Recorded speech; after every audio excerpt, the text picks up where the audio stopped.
So let's continue. We have a black outline, and now the most interesting part begins. Go to Settings, click Add, Insert Photo, and insert the brick texture.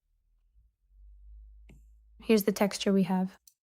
We duplicate it, go to Layers, click Duplicate, and this is how we duplicate the texture.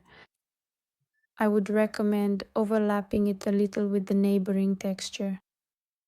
To make it seamless, take the eraser and gently erase the outline a bit. The eraser must definitely be semi-transparent. This is how we merged the textures. Duplicate again.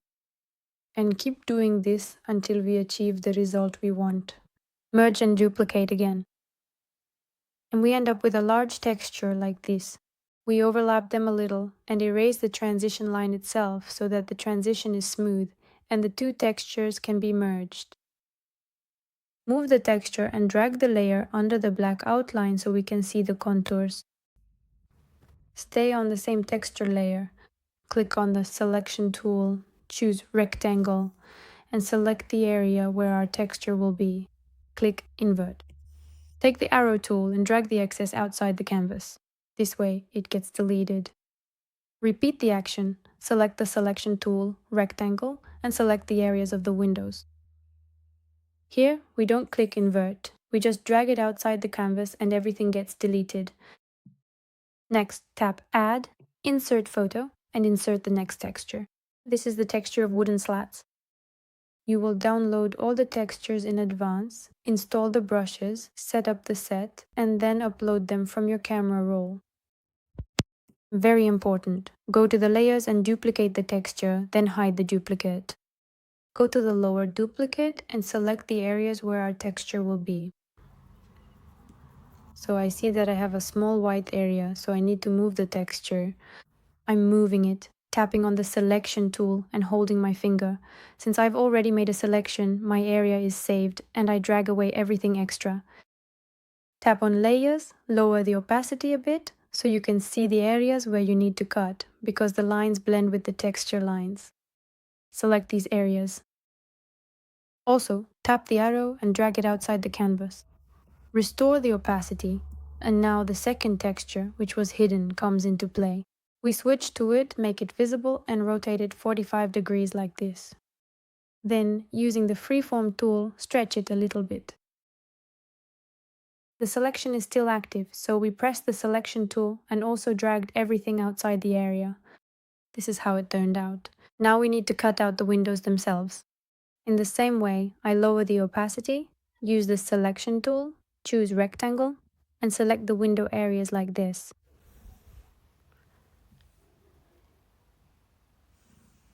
I select it, click on the arrow and drag it outside the canvas, and everything gets deleted.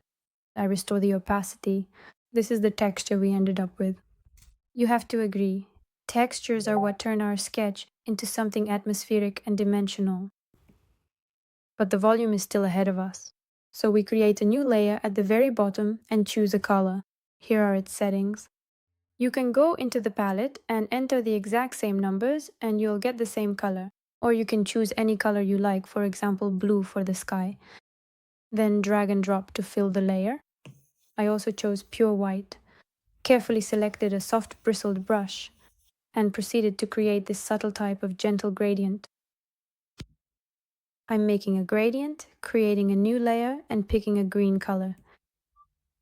I'll also show you its code now. 125, 133, 61. Great. Take the Selection tool, select an area with a rectangle, and drag the color into it. This gives us a fill like this. This will be our ground. Go to the Classic palette and move the color a bit to the right and down. We have the soft brush selected. On the layer we click, select Lock Alpha Channel and create a gradient like this. Make the color darker. The Lock Alpha Channel function allows us to stay within the boundaries of the painted layer. Next, select the sky layer, choose white color and the rainforest brush and paint clouds like this. Look, my brush size is 18, 100% opacity, and I make clouds like this. So moving on. For convenience, so we don't have too many layers, you can merge the grass and sky layers by clicking the Merge Down button. Now, let me tell you a little about my architectural mini course. Let me show you what it consists of. In addition to the introductory lesson on Procreate tools, there are 4 lessons with full-scale drawing. The lessons are detailed, lengthy, and explain every step. Lesson number 1 is an architectural facade, just a bit more detailed than today. This is what it looks like. The lesson lasts 1 hour, where I explain in detail exactly how we will draw. And the next lesson is the master plan. Here we draw this wonderful master plan, add plants, create shadows, draw light, and insert elements. The following lesson is a 3D perspective. It's a very beautiful 3D perspective like this. We learn how to set up 2-point perspective, which is very important. And there is one more lesson, the most detailed and the last one, axonometry. In it, we reinforce all the knowledge we've gained. It is very detailed. Everything is drawn here. All the shadows, all the trees, everything is inserted. And as a result, you get a sketch like this for your portfolio.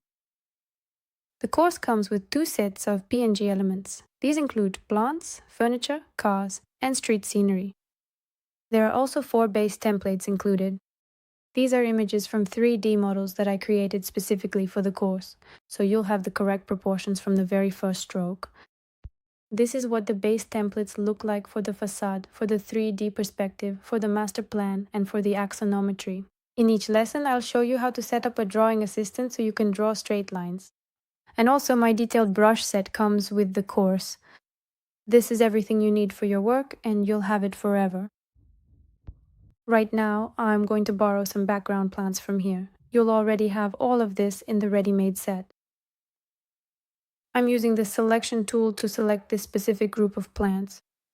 Let's also take the freehand selection tool and freely select the bushes.